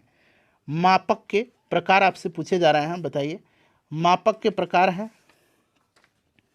तो मापक के 2 प्रकार हैं, ठीक है ना, दीर्घ मापक मानचित्र और लघु मापक मानचित्र। चलिए, निम्नलिखित में से कौन सा अंतर्राष्ट्रीय मापक का उदाहरण है? तो इसमें से आपका है प्रदर्शक विधि। चलिए, उसके बाद देखिए क्षेत्रीय अध्ययन। भूमिगत जल स्तर में गिरावट का कारण क्या है? भूमिगत जल स्तर में गिरावट का कारण क्या है? तो ये गिरावट का कारण है आपका उद्योग, जनसंख्या, कृषि, ये सभी हो जाएंगे। चलिए, प्रदूषण के प्रकार कौन कौन से हैं? तो प्रदूषण के प्रकार आपके वायु है, ध्वनि है, मृदा है, ठीक है, ये आपका सब हो जाएगा, उपरोक्त सभी। चलिए, क्लास 9th कंप्लीट हो गए फ्रेंड्स। अब यहाँ से क्लास 10th स्टार्ट हो रहा है। क्लास 10th संसाधन एवं उपयोग, और देखिए चैप्टर का जो है पहला अध्याय है भारत संसाधन और उपयोग। ठीक है, काली मिट्टी का दूसरा नाम आपसे पूछा जा रहा है। काली मिट्टी का नाम आपको पता है, काली मिट्टी को रेगुर मिट्टी भी कहा जाता है, ठीक है, और कपास की खेती के लिए यह सबसे उपयुक्त मिट्टी होती है, रेगुर मिट्टी, ठीक है ना। चलिए, अगला प्रश्न करेंगे कि किसने कहा था कि संसाधन होते नहीं हैं, संसाधन बनते हैं? ये किसने कहा था? तो फ्रेंड्स, ये कहा था जिमरमैन ने कहा था, ठीक है ना, जिमरमैन ने कहा था। तो यहाँ थोड़ा सा मिस टाइप हुआ है, जिमरमैन आप याद रखिएगा। चलिए, उत्पत्ति के आधार पर संसाधन कितने प्रकार के होते हैं? तो देखिए, उत्पत्ति के आधार की बात करते हैं तो उत्पत्ति के आधार पर 2 प्रकार के होते हैं, जैव और अजैव।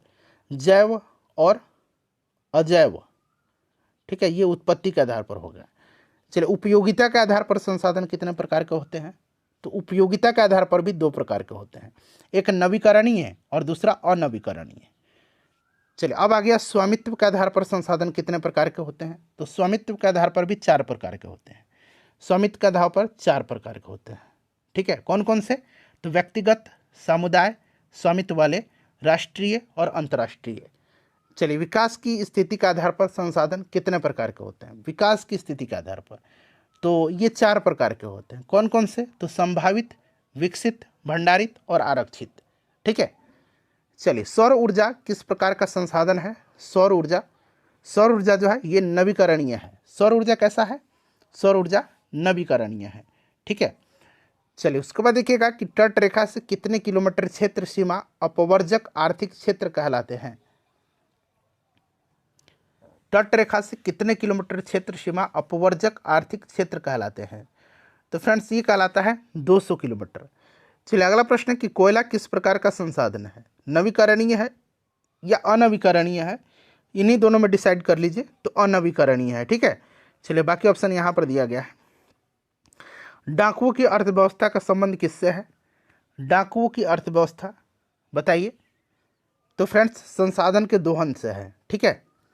चलिए, प्रथम पृथ्वी सम्मेलन कब और कहाँ हुआ था? ये आपसे पूछा गया है, प्रथम पृथ्वी सम्मेलन कब और कहाँ हुआ था? तो पहला पृथ्वी सम्मेलन 1992 में रियो डी जेनेरियो में हुआ था। चलिए, अगला प्रश्न करिए। चलिए, नेक्स्ट क्वेश्चन है कि क्वेटो सम्मेलन का मुख्य उद्देश्य क्या था? क्वेटो सम्मेलन हुआ था 1997 में, 1997 में जापान के क्वेटो शहर में, और यह ग्लोबल वार्मिंग से जुड़ा हुआ है, ठीक है, और यह लागू हुआ था 2005 में, ठीक है, 2005 में यह लागू हुआ था, 1997 में जापान की क्वेटो में हुआ था। ग्लोबल वार्मिंग की घटक कौन कौन सा है? कौन सा नहीं पूछा गया? तो कौन कौन सा इसमें से देखिए, हाइड्रोफ्लोरोकार्बन है, कार्बन डाइऑक्साइड है, मीथेन है, नाइट्रोजन नहीं है इसमें, ठीक है। चलिए, पर्यावरण दिवस कब मनाया जाता है? विश्व पर्यावरण दिवस तो प्रत्येक वर्ष यह 5 जून के दिन मनाया जाता है। चलिए और मैं बता देता हूँ आपको। देखिए पृथ्वी दिवस कब मनाया जाता है, जल दिवस कब मनाया जाता है, जैव विविधता दिवस कब मनाया जाता है। देखिए जल दिवस 22 मार्च, पृथ्वी दिवस 22 अप्रैल और जैव विविधता दिवस 22 मई। ये मार्च हो गया, ये अप्रैल में और ये मई में, ठीक है। चलिए हमारे पास भेंट करने के लिए बहुत कुछ है, सॉरी पेट भरने के लिए बहुत कुछ है, लेकिन पेटी भरने के लिए नहीं है। बताइए कथन किसका है। तो फ्रेंड्स ये कथन जो है ये महात्मा गांधी जी का है, ठीक है ना। पेट भरने के लिए बहुत कुछ है लेकिन पेटी भरने के लिए नहीं है। चलिए नर्मदा बचाओ अभियान का नेतृत्व किसने किया था, नर्मदा बचाओ अभियान का नेतृत्व किसने किया था। तो फ्रेंड्स ये मेधा पाटेकर ने किया था। चिपको आंदोलन के प्रणेता कौन थे, चिपको आंदोलन के प्रणेता कौन थे बताएंगे। तो यहाँ पर देखिए सुंदरलाल बहुगुणा है, चंडी प्रसाद भट्ट भी जुड़े हुए थे ना। चलिए उसके बाद देखिएगा कि आपका मनुष्य, वनस्पति जात और प्राणी जात किस प्रकार के संसाधन हैं। तो हम लोग जो है ना ये जैव संसाधन में हम लोग आते हैं, ठीक है ना, जैव संसाधन में जिसमें जीव होता है, कह सकते हैं, समझ सकते हैं इसको ना। चलिए उसके बाद देखिए एजेंडा 21 घोषणा बड़ा इंपॉर्टेंट है। एजेंडा 21 घोषणा का संबंध निम्नलिखित में से किस सम्मेलन से है बताइए। तो फ्रेंड्स ये आपका पृथ्वी सम्मेलन जो हुआ था 1992 में रियो डी जेनेरियो में, उसी से यह संबंधित है एजेंडा 21। और देखिए 1987 के आवर कॉमन फ्यूचर के नाम से इसे प्रकाशित किया गया था, ठीक है ना।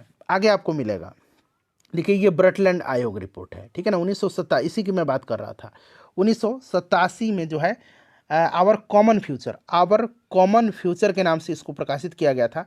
सतत पोषणीय विकास से यह संबंधित है, ब्रटलैंड रिपोर्ट है, ठीक है। देखिए ब्रटलैंड आयोग का संबंध किससे है, तो सतत पोषणीय विकास से है, ठीक है।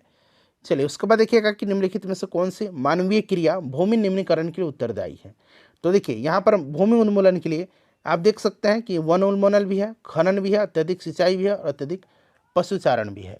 तो मेरे हिसाब से तो इसमें से आपका सारा होना चाहिए था ना, मेरे हिसाब से इसमें तो आपका सारा होना चाहिए था। तो बिल्कुल उपयुक्त सभी राइट आंसर होगा।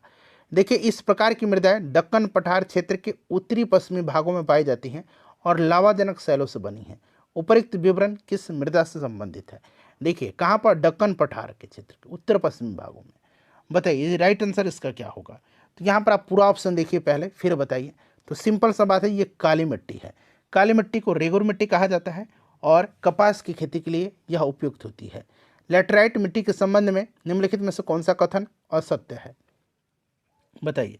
तो यहाँ पर देखिएगा इस प्रकार में ह्यूमस की अत्यधिक मात्रा पाई जाती है, नहीं ह्यूमस की इसमें कम मात्रा होती है। तो यहाँ पर ये आपका गलत दिया गया, तो यही सही है, यानी कि असत्य कथन है। बाकी यहाँ पर देखिए उच्च तापमान और अत्यधिक वर्षा वाले क्षेत्र में यह विकसित होती है लेटराइट। लाल लेटराइट मिट्टी काजू की फसल के लिए उपयुक्त होती है और इस प्रकार की मिट्टी में अत्यधिक मात्रा में खाद और रासायनिक उर्वरक डालकर ही खेती की जाती है। तो इस चीज़ को आप याद रखिएगा ना कि ये मिट्टी उच्च तापमान और अत्यधिक वर्षा वाले क्षेत्र में विकसित होती है। ये प्रश्न ऑलरेडी बनता है कि कौन सी मिट्टी उच्च तापमान और अत्यधिक वर्षा वाले क्षेत्र में विकसित होती है। तो आपको याद रखना है लेटराइट मिट्टी, और ये वाला ऑप्शन एक राइट आंसर होगा इसका, ठीक है। चलिए देखिए पंजाब में भूमि निम्नीकरण में का मुख्य कारण क्या है। भूमि निम्नीकरण का निम्नलिखित में से मुख्य कारण, तो भूमि निम्नीकरण का पंजाब में मुख्य कारण अत्यधिक सिंचाई है। देखिए निम्नलिखित में से किस क्षेत्र में सीढ़ीदार यानी कि सोपानी खेती की जाती है, सोपानी खेती की जाती है। तो फ्रेंड्स ये किस क्षेत्र में की जाती है, तो ये आपके हिमालय वाले क्षेत्र में, जो पश्चिमी और मध्य हिमालय में, ठीक है ना।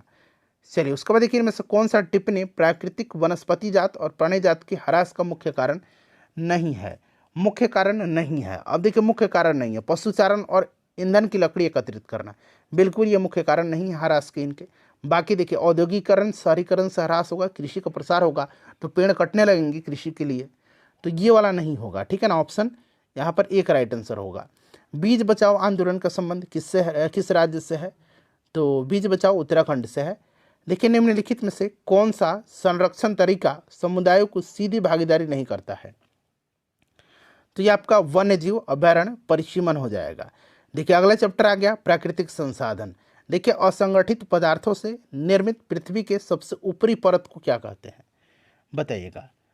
असंगठित पदार्थों से निर्मित पृथ्वी के सबसे ऊपरी परत को क्या कहते हैं, तो फ्रेंड्स इसको हम लोग मृदा बोलते हैं। मृदा की निर्माण कैसी प्रक्रिया है, मृदा की निर्माण जो है एक प्रकार की जटिल प्रक्रिया है और 1 सेंटीमीटर मृदा बनने में कितने लग जाते हैं समय, तो 1 सेंटीमीटर मृदा बनने में 1000 वर्ष तक लग जाते हैं, ठीक है। और देखिए मिट्टी का अध्ययन जो है ये क्या कहलाता है, तो ये पेडोलॉजी कहलाता है, पेडोलॉजी, ठीक है ना, GY, पेडोलॉजी, याद रखिएगा। चलिए 1 सेंटीमीटर मृदा बनने में कितने वर्ष लग जाते हैं, तो अभी मैंने आपको बताया था कि 1000 वर्ष, यानी कि हज़ारों वर्ष लग जाएंगे। चलिए भूमि का कितना प्रतिशत मैदानी भाग है, भूमि का कितना प्रतिशत मैदानी भाग है, तो देखिए मैदानी भाग जो है लगभग 43% है, और पठारी भाग पूछेगा, पठार, तो 33% है, याद रखिएगा। देखिए भूमि के कितने प्रतिशत भाग पर पठार है, आ गया ना, पठार लगभग 33% पर।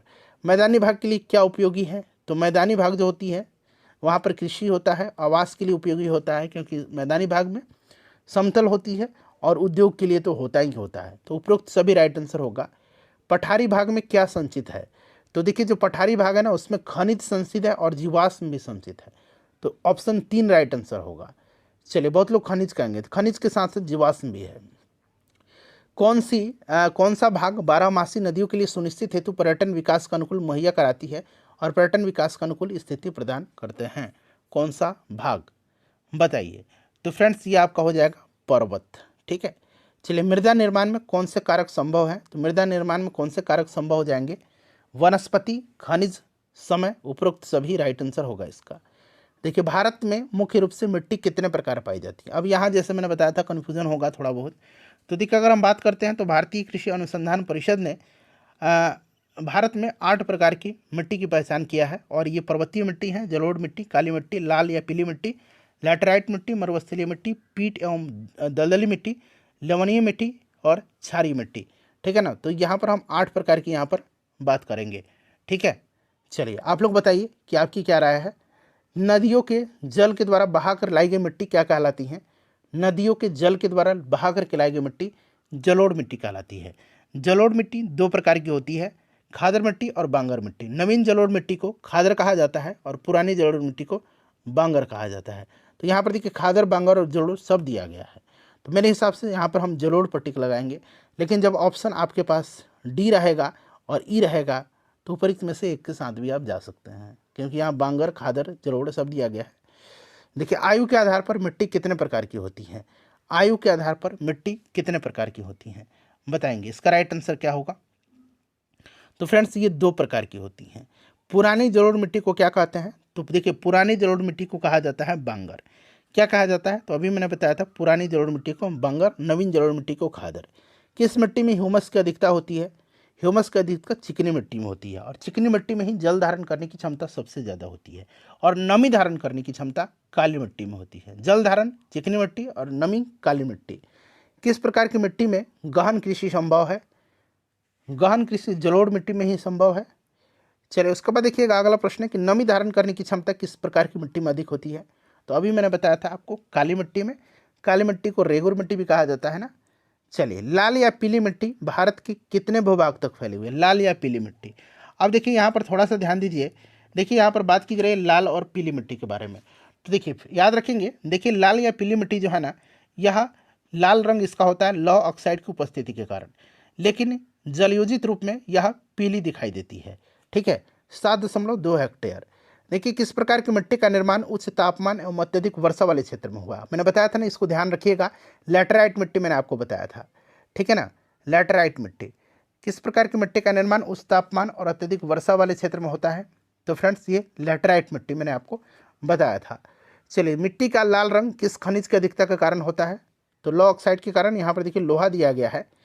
चलिए किस प्रकार की मिट्टी का प्रयोग फलों और बागान एवं नदी घाटी में चावल की खेती के लिए की जाती है, तो यह पर्वतीय मिट्टी है। चलिए जल संसाधन आ गया। देखिए बृहत क्षेत्र में जल की उपस्थिति के कारण पृथ्वी को क्या कहते हैं, तो पृथ्वी को नीला ग्रह कहा जाता है ना, ठीक है ना, पृथ्वी को नीला ग्रह कहा जाता है। चलिए उसके बाद देखिए कुल जल का कितना प्रतिशत भाग महासागर में निहित है, महासागर में जो है लगभग 96.6% है, ठीक है ना। चलिए और 3.5% याद रखिएगा, यह आंकड़ा 3.5%, आगे आपको और कुछ मिलेगा इसके बारे में। देश के बैराजों को किसने भारत का मंदिर कहा था, नदी घाटी परियोजनाओं को किसने भारत का मंदिर कहा था, तो ये पंडित जवाहरलाल नेहरू थे। चलिए उसके बाद देखिएगा कि प्राणियों के शरीर में कितना प्रतिशत जल की मात्रा निहित होती है, तो फ्रेंड्स 65% यहाँ पर आंसर होगा इसका। देखिए बिहार में अति जल दोहन के किस तत्व का संकेंद्रण नहीं बढ़ा है, यहाँ पर नहीं पूछा गया है कि नहीं बढ़ा है? बताइए, राइट आंसर इसका क्या होगा? सब लोग इसका आंसर कमेंट करिए, बताइए। तो यहाँ पर देखिएगा क्लोराइड होगा, फ्लोराइड और आर्सेनिक का संकेंद्रण बढ़ा है। ठीक है, चलिए बिहार में सबसे प्राचीन नदी घाटी परियोजना कौन सी है?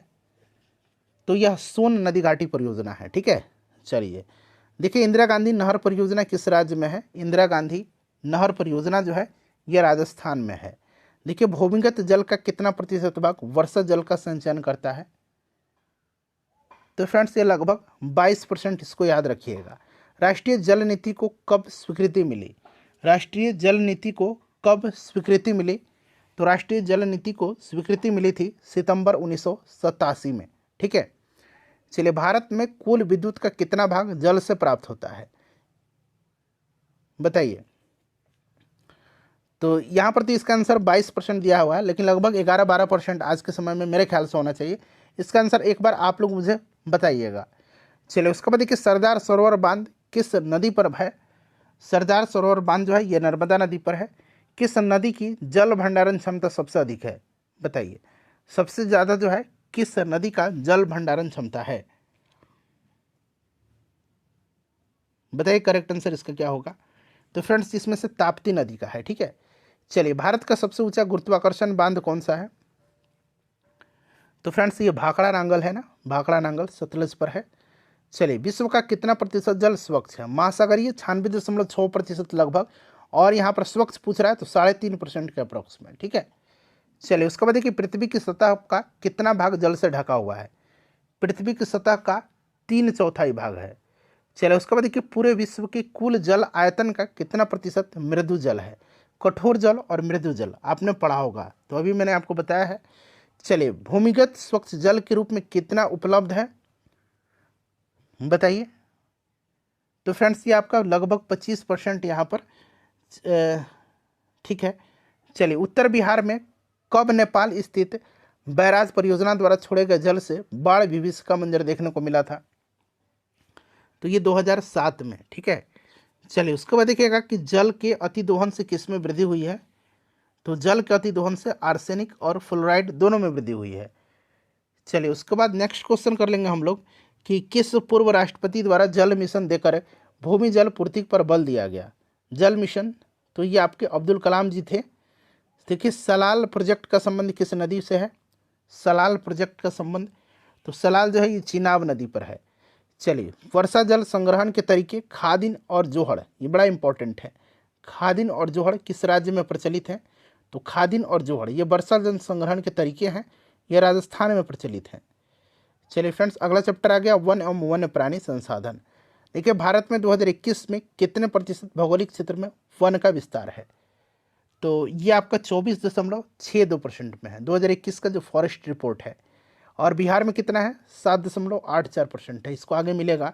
देखिए अपने कुल भौगोलिक क्षेत्रफल के प्रतिशत, देखिए शब्द प्रतिशत लग गया के रूप में वनावरण के मामले में शीर्ष राज्य कौन सा है? प्रतिशत जब लग जाए तो मिजोरम है, और क्षेत्रफल के हिसाब से सबसे ज़्यादा किसमें है? मध्य प्रदेश में है।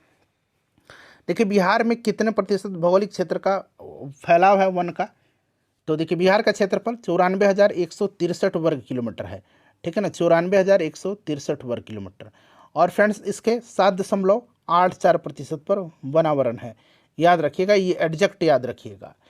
चलिए उसके बाद देखिए, पूर्वोत्तर राज्यों के 188 आदिवासी जिलों में देश के कुल क्षेत्रों का कितना प्रतिशत वन है?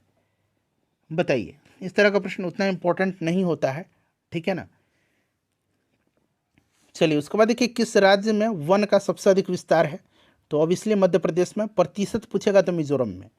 देखिए वन संरक्षण एवं प्रबंधन की दृष्टि से वनों को वर्गीकृत किया गया है, वनों को वर्गीकृत किया गया है, बताइए। आरक्षित, संरक्षित और ग्रामीण 3 क्षेत्र में, ठीक है ना, 3 वर्गों में। ऑप्शन यहाँ पर 2 राइट आंसर होगा। चलिए 1951 से लेकर के 1980 तक लगभग कितना वर्ग किलोमीटर वन क्षेत्र में कृषि भूमि में परिवर्तित हुआ? ये बहुत पुराना आंकड़ा है, ठीक है, इसको छोड़िए। चलिए भारत का राष्ट्रीय पक्षी, तो ये आपको पता है मयूर है। चलिए कौन सा जीव केवल भारत में पाया जाता है? तो इसमें से मेरे ख्याल से घड़ियाल होगा। 1968 में प्राकृतिक संसाधन के संरक्षण के लिए कौन सा कन्वेंशन हुआ था? तो 1968 में प्राकृतिक संसाधन के लिए हुआ था अफ्रीकी कन्वेंशन, ठीक है ना। कौन सा कन्वेंशन हुआ था फ्रेंड्स? अफ्रीकी कन्वेंशन हुआ था। और ये रामसर कन्वेंशन है, वेटलैंड कन्वेंशन, ये 1971 में हुआ था। इसे भी आप याद रखिएगा, ये आर्द्र भूमि से संबंधित है। चलिए, एनजीओ की रिपोर्ट के अनुसार 1948 में विश्व में कितने हेक्टेयर भूमि पर वन का विस्तार था? तो यहाँ पर इसका आंसर दिया हुआ है 4 अरब हेक्टेयर। इस तरह का प्रश्न नहीं पूछा जाएगा। मलेरिया के लिए उपयोगी औषधि किससे प्राप्त होती है? मलेरिया के लिए तो फ्रेंड्स ये सिनकोना की छाल से। चलिए, उसके बाद देखिएगा जैव विविधता वाला क्षेत्र कौन सा है? तो देखिए, पश्चिमी घाट को जैव विविधता का हॉट स्पॉट कहा जाता है, ठीक है ना, हॉट स्पॉट कहा जाता है, इसको याद रखिएगा। चलिए, उसके बाद देखिएगा नेक्स्ट क्वेश्चन आ गया हमारा कि किस राज्य में खनिज तेल का विशाल भंडार स्थित है? किस राज्य में खनिज तेल का विशाल भंडार स्थित है? तो फ्रेंड्स ये असम में है। असम में जो दिग्बोई है ना, दिग्बोई, आपको याद होगा, दिग्बोई में जो है, दिग्बोई में जो है पहला तेल शोधक कारखाना दिग्बोई में ही था, ठीक है। तो असम राइट आंसर होगा इसका। चलिए, भारत के किस स्थान पर पहला परमाणु ऊर्जा केंद्र स्थापित किया गया था? तो ये आपका कहाँ पर किया गया था पहला ऊर्जा केंद्र? तो तारापुर में, ठीक है ना, तारापुर में किया गया था। कहाँ पर किया गया था? तारापुर में किया गया था, ठीक है, तारापुर में किया गया था, याद रखिएगा, तारापुर में किया गया था। चलिए, उसके बाद देखिए तारापुर महाराष्ट्र में है। कौन सी ऊर्जा स्रोत अनवीकरणीय है? देखिए, जल, सौर और पवन ये नवीकरणीय है, कोयला अनवीकरणीय है, ठीक है। तो यहाँ पर ऑप्शन यहाँ पर देखेंगे तो आपका कोयला होना चाहिए था, ठीक है। चलिए, प्राथमिक ऊर्जा का उदाहरण नहीं है। प्राथमिक ऊर्जा के उदाहरण की बात करते हैं तो कौन सा इसमें से नहीं है, ये आपसे पूछा जा रहा है। प्राथमिक ऊर्जा का उदाहरण नहीं है, बताइए। तो यहाँ पर देखिए, प्राथमिक ऊर्जा का उदाहरण आपका विद्युत हो जाएगा। ऊर्जा का गैर पारंपरिक स्रोत, ऊर्जा का इसमें से गैर पारंपरिक स्रोत कौन सा है? तो फ्रेंड्स ये आपका सौर ऊर्जा हो जाएगा। देखिए, गोंडवाना समूह में कोयला का निर्माण हुआ था। गोंडवाना समूह में कोयला का निर्माण हुआ था। ऑप्शन देखिए, 20 करोड़ वर्ष पूर्व, 20 लाख वर्ष पूर्व, 20,000 वर्ष पूर्व। तो ये 20 करोड़ वर्ष पहले। देखिए, भारत में कोयले का सर्वप्रमुख उत्पादक राज्य कौन सा है? चलिए, इसका आंसर आप मुझे कमेंट करके बताइए, ठीक है ना। चलिए, उसके बाद देखिए, मुंबई हाई क्यों प्रसिद्ध है? मुंबई हाई तो फ्रेंड्स यह तेल शोधक कारखाना के लिए, ठीक है। ऑप्शन नंबर यहाँ पर 2 राइट आंसर होगा। चलिए, उसके बाद देखिएगा कि भारत का प्रथम तेल शोधक कारखाना कहाँ स्थित है? तो मैंने बताया था असम दिग्बोई में। चलिए, उसके बाद देखिएगा प्राकृतिक गैस किस खनिज के साथ पाया जाता है? तो प्राकृतिक गैस पाया जाता है पेट्रोलियम के साथ, ठीक है, पेट्रोलियम के साथ। भाखड़ा नांगल परियोजना किस नदी पर है? तो ये सतलज नदी पर। दक्षिण भारत की सबसे बड़ी नदी घाटी परियोजना कौन सी है? तो दक्षिण भारत की सबसे बड़ी नदी घाटी परियोजना यह आपकी तुंगभद्रा नदी घाटी परियोजना है। यह आपके कर्नाटक और शायद आंध्र प्रदेश दोनों में पड़ता है। चलिए, उसके बाद देखिए, ताप विद्युत केंद्र का उदाहरण है। तो इसमें से देखिए, बरौनी है, बिहार में है, बेगूसराय में, ठीक है। यूरेनियम का प्रमुख उत्पादक स्थल कौन सा है? तो यूरेनियम का प्रमुख उत्पादक स्थल जो ये जादूगोड़ा है, ठीक है। एशिया का सबसे बड़ा परमाणु विद्युत गृह कौन सा है? तो फ्रेंड्स ये तारापुर का महाराष्ट्र में है, तारापुर है। उसके बाद देखिए, भारत की किस राज्य में सौर ऊर्जा के विकास की सर्वाधिक संभावनाएं हैं? तो सर्वाधिक संभावनाएं जो हैं ये राजस्थान में हैं। उसके बाद देखिए, नेक्स्ट क्वेश्चन हमारा कि ज्वारीय एवं तरंग ऊर्जा उत्पादन हेतु भारत के अधिक अनुकूल परिस्थितियां कहाँ पाई जाती हैं? तो ये सबसे अनुकूल परिस्थितियां जो पाई जाती हैं ये आपके खंबात की खाड़ी में, किसके लिए? ज्वारीय और तरंग ऊर्जा उत्पादन के लिए। चलिए, उसके बाद देखिएगा कि भारत में पहली बार कब असम घाटी में तेल कुएं खोदे गए थे? असम घाटी में तेल कुएं खोदे गए थे तो फ्रेंड्स ये 1866 में, ठीक है। चलिए, उसके बाद देखिएगा कि मुंबई हाई तेल का पता कब लगाया गया था? मुंबई हाई तेल का पता कब लगाया गया था, बताइए। राइट आंसर इसका क्या होगा? करेक्ट आंसर इसका क्या होगा, बताइए फ्रेंड्स, इसका राइट आंसर क्या होगा? तो 1974 में जो है शुरू हुआ था, 1974-75 आप लगा सकते हैं। चलिए, प्रथम जल विद्युत संयंत्र की स्थापना कहाँ हुई थी? तो फ्रेंड्स ये पश्चिम बंगाल के दार्जिलिंग में 1897 में, ठीक है ना, तो दार्जिलिंग होगा। चलिए, अगला चैप्टर आ गया हमारा कि भारत राष्ट्रीय आय में सर्वाधिक योगदान किसका है? राष्ट्रीय आय में सर्वाधिक योगदान जो है ये कृषि का है। कितने प्रतिशत से कम वर्षा वाले क्षेत्र को शुष्क भूमि कहा जाता है, बताइए। कितने प्रतिशत से कम वर्षा वाले क्षेत्र को शुष्क भूमि कहा जाता है? राइट आंसर बताइए क्या होगा? तो फ्रेंड्स इसका जो करेक्ट आंसर होगा वो आपका हो जाएगा 75 सेंटीमीटर से कम। कृषि के प्रकार है, तो यहाँ पर देखेंगे कृषि के प्रकार में पारंपरिक जीविका कृषि, गहन जीविका और वाणिज्यिक कृषि, ये सभी हो जाएंगे। ठीक है, झूम खेती होती है, तो झूम खेती जो होती है ना, ये आपके कहाँ पर होती है बताइए। तो यहाँ पर देखिए झूम खेती मणिपुर में। ठीक है, चलिए उसके बाद देखिएगा, मेरे ख्याल से यहाँ पर झूम खेती नहीं होनी चाहिए था, नहीं होती है, केरल होना चाहिए था, उस तरह से नहीं होती। तो चलिए रबड़ की खेती किस राज्य में होती है, तो रबड़ की खेती केरल में होती है। निम्न में से कौन सा जायद फसल है, ये प्रश्न बीपीएससी में पूछा गया था। ककड़ी, खीरा, वाटरमेलन, ये जायद फसल है, ककड़ी दिया गया है। चलिए सर्वाधिक उपजाऊ मिट्टी कौन सी है, सर्वाधिक उपजाऊ, तो ये जलोढ़ मिट्टी है। चावल के पकते समय कितने तापमान की आवश्यकता होती है, चावल के पकते समय कितने तापमान की आवश्यकता होती है, तो फ्रेंड्स ये लगभग 27 डिग्री सेंटीग्रेड। ठीक है ना। चलिए गेहूं की फसल के लिए कितनी वर्षा जरूरी है, गेहूं की फसल के लिए कितनी वर्षा जरूरी है, तो कहीं कहीं आपको 50 से 55 सेंटीमीटर है, कहीं कहीं 100 सेंटीमीटर भी आपको मिल जाएगा। चलिए चावल की खेती के लिए उपयुक्त मैदान कौन सा है, तो गंगा ब्रह्मपुत्र क्षेत्र। देखिएगा कपास को तैयार होने में कितना समय लगता है, कपास को तैयार होने में कितना समय लगता है, 6 माह से 8 माह तक। निम्न में से कौन कॉफ़ी की किस्म है, अरेबिका, रोबास्टा और लिबेरिका, ये सभी हैं। उष्ण तथा उपोष्ण कटिबंधीय पौधा कौन सा है, तो फ्रेंड्स ये आपका चाय है, उष्ण और उपोष्ण कटिबंधीय पौधा। कि कपास की कृषि के लिए कौन सी मृदा सर्वाधिक उपयुक्त मानी जाती है, तो फ्रेंड्स ये सर्वाधिक उपयुक्त मिट्टी जो होती है, यह आपकी मिट्टी कौन सी है, तो यह काली मिट्टी है। चलिए उसके बाद देखिए किस पंचवर्षीय योजना के अंतर्गत भूमि सुधार कार्यक्रम को लागू किया गया था, बताइए बताइए राइट आंसर इसका क्या होगा।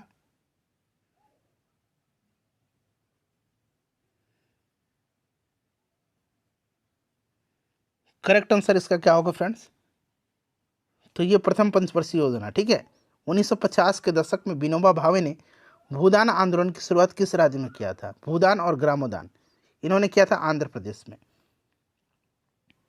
चलिए उसके बाद देखिएगा कि रक्तहीन क्रांति की संज्ञा दी गई है किस आंदोलन को, निम्नलिखित में से किस आंदोलन को रक्तहीन क्रांति की संज्ञा दी गई है, तो ये भूदान या ग्रामदान आंदोलन। चलिए अगला चैप्टर आ गया निर्माण उद्योग। इनमें से कौन औद्योगिक अवस्थिति का कारक नहीं है, बताइए, औद्योगिक अवस्थिति का कारण नहीं है, तो फ्रेंड्स ये आपका जनसंख्या हो जाएगा। ठीक है, चलिए भोपाल गैस त्रासदी में रिसाव हुआ था, बताइए किसका, भोपाल गैस त्रासदी ये घटना 1984 की है। ठीक है, और इसमें कौन सी गैस का रिसाव हुआ था, तो फ्रेंड्स मिथाइल आइसोसाइनाइड का। ठीक है, चलिए कौन छोटे पैमाने का उद्योग है, छोटे पैमाने का उद्योग इसमें से, खिलौना उद्योग तो बहुत बड़ा उद्योग हो जाएगा मेरे हिसाब से, कागज भी हो जाएगा, विद्युत उपकरण भी हो जाएगा, मेरे हिसाब से चीनी उद्योग होना चाहिए था। ठीक है, चलिए उसके बाद देखिए कौन सा इसमें से उपभोक्ता उद्योग है, चीनी उद्योग है। हुगली औद्योगिक प्रदेश का केंद्र है, हुगली औद्योगिक प्रदेश, तो फ्रेंड्स ये कोलकाता हावड़ा का। ठीक है, कोलकाता हावड़ा। चलिए भारत की सबसे पहला स्थापित लौह इस्पात कंपनी कौन सी है, तो 1907 में स्थापित ये टिस्को है। आधुनिक सूती मिल की स्थापना कहाँ हुआ था, तो 1854 में बॉम्बे में हुआ था फ्रेंड्स, मुंबई में, और Bombay spinning and weaving company के नाम से। चलिए सूती कपड़ों की महानगरी कहा जाता है, सूती कपड़ों की राजधानी मुंबई को कहा जाता है। देश का पहला वस्त्र पार्क कहाँ स्थापित हुआ था, तो पहला वस्त्र पार्क तमिलनाडु में हुआ था। चलिए उसके बाद देखिएगा कि जूट के सामान निर्यात में भारत का स्थान क्या है, तो भारत का स्थान दूसरा है। अंगोरा ऊन किससे प्राप्त होता है, चलिए इसका आंसर आप मुझे कमेंट करके बताइए। चलिए Tata iron and steel company की स्थापना टिस्को की, मैंने बताया था 1907 में। दुर्गापुर इस्पात संयंत्र की स्थापना किस विदेशी सहयोग से बना था, बताइए, तो फ्रेंड्स ये आपका ब्रिटेन से। ठीक है ना, दुर्गापुर और भिलाही और राउरकेला, इसकी स्थापना इन तीनों की दूसरी पंचवर्षीय योजना में हुई थी, ये भी आप याद रखिएगा।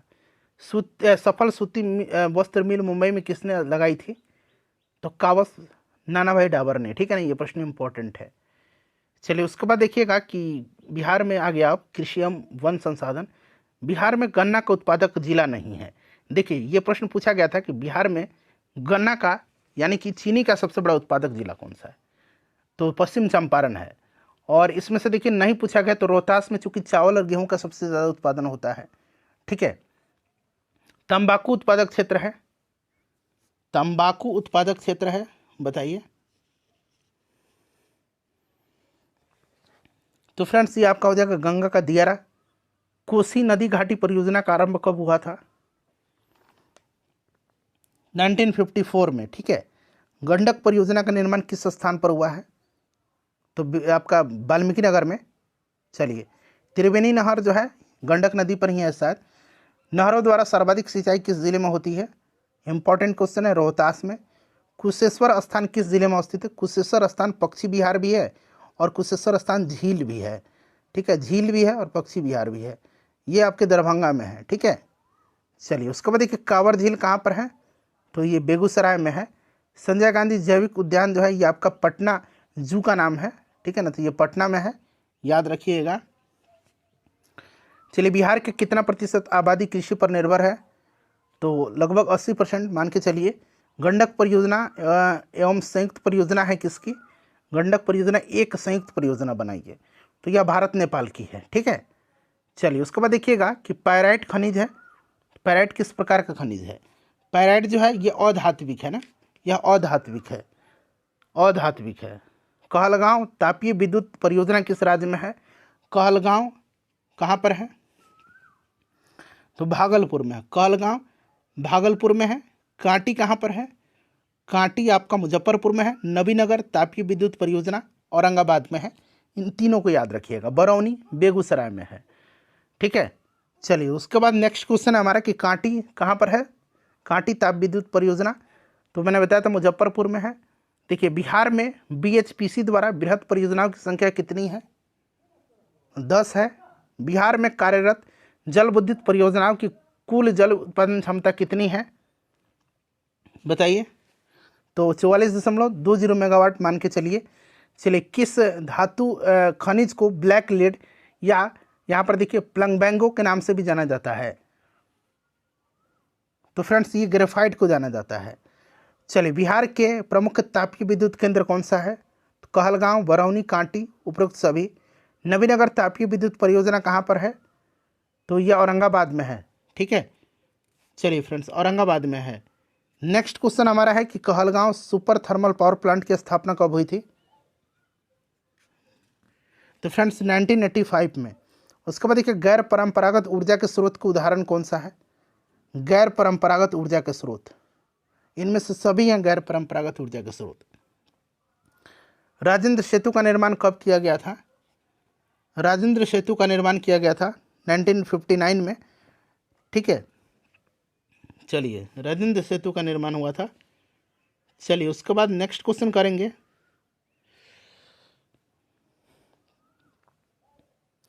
उन्नीस में, यहाँ पर देखिए 1972 में रज्जू मार्ग का निर्माण किस देश की मदद से किया गया था? बताइए। तो ये जापान के सहयोग से।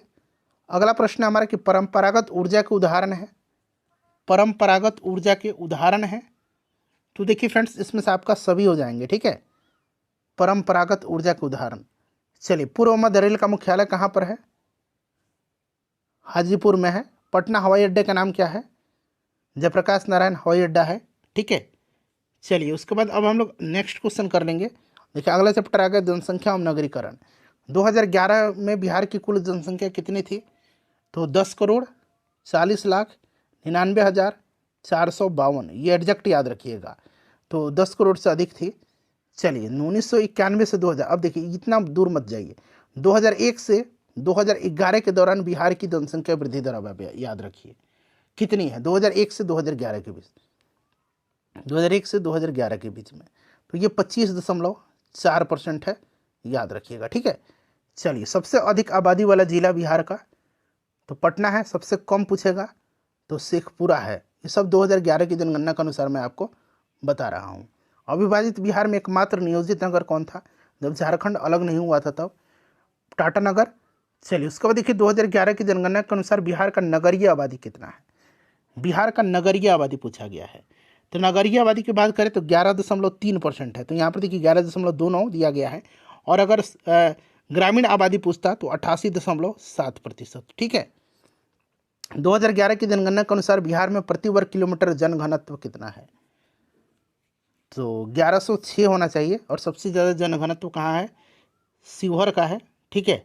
और सबसे कम कैमूर का है। सासाराम नगर का विकास हुआ था, तो सासाराम नगर जो है ये मध्यकाल में हुआ था। ठीक है, मध्य युग में। शेरशाह सूरी का मकबरा है यहाँ पर। चलिए, 2011 की जनगणना के अनुसार मेट्रो शहरों की संख्या कितनी थी? तो फ्रेंड्स इसको हम लोग 14 मानेंगे। ठीक है। चलिए, 14 राइट आंसर यहाँ पर इसका हो जाएगा। ठीक है। चलिए, अगला प्रश्न कर लेंगे कि 2011 की जनगणना के अनुसार पुरुष साक्षरता दर कितना है? तो पुरुष साक्षरता दर की बात करते हैं तो पुरुष साक्षरता दर आपका है 71.2% और महिला साक्षरता 51.5%। 2011 के ये हो गया प्रश्न प्रति वर्ग किलोमीटर जनघनत्व। ठीक है। चलिए, उच्चावाच प्रदर्शन के लिए हैसी और विधि का विकास किसने किया था? तो हैसी और विधि का जो है आपका किया था किसने? तो फ्रेंड्स ये लेहमन ने किया था। ठीक है। चलिए, देखिए, पर्वतीय छायाकरण विधि में भू आकृतियों पर किस दिशा में प्रकाश पड़ने की कल्पना की जाती है? तो फ्रेंड्स उत्तर पश्चिम में। उसके बाद देखिएगा कि मानचित्र में नीले रंग क्या दर्शाते हैं? तो नीले रंग जो दर्शाते हैं मानचित्र में, ये दर्शाते हैं आपके जो तल है ना, जल यहाँ बनाइए, तल नहीं जल। ठीक है ना, जल, वाटर के नीले जो भाग हैं ये जल क्षेत्र को दर्शाते हैं। किसी विशेष स्थान की ऊंचाई को क्या कहा जाता है? किसी विशेष स्थान की ऊंचाई को स्थानिक ऊंचाई कहा जाता है। देखिए, छोटी महीन रेखा को खींच करके ऊंचावच प्रदर्शन की विधि को क्या कहते हैं? तो इसको कहा जाता है हैसियोर विधि। ठीक है। मानचित्र में बादामी हल्का रंग से क्या दर्शाता है? तो फ्रेंड्स ये आपका पर्वत को, और नीला जल क्षेत्र को, जल निकाय को।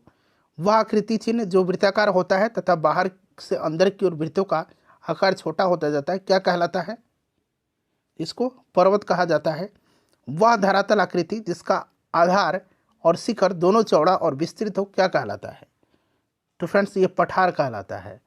उसके बाद देखिएगा कि जब जल किसी घाटी के ऊपर से नीचे तीव्र गति से गिरता हो तो यह क्या कहलाता है? तो यह जलप्रपात कहलाता है। देखिए, वी आकार की घाटी का निर्माण किया जाता है। तो वी आकार की घाटी का निर्माण नदी जब युवावस्था में होती है तब होता है।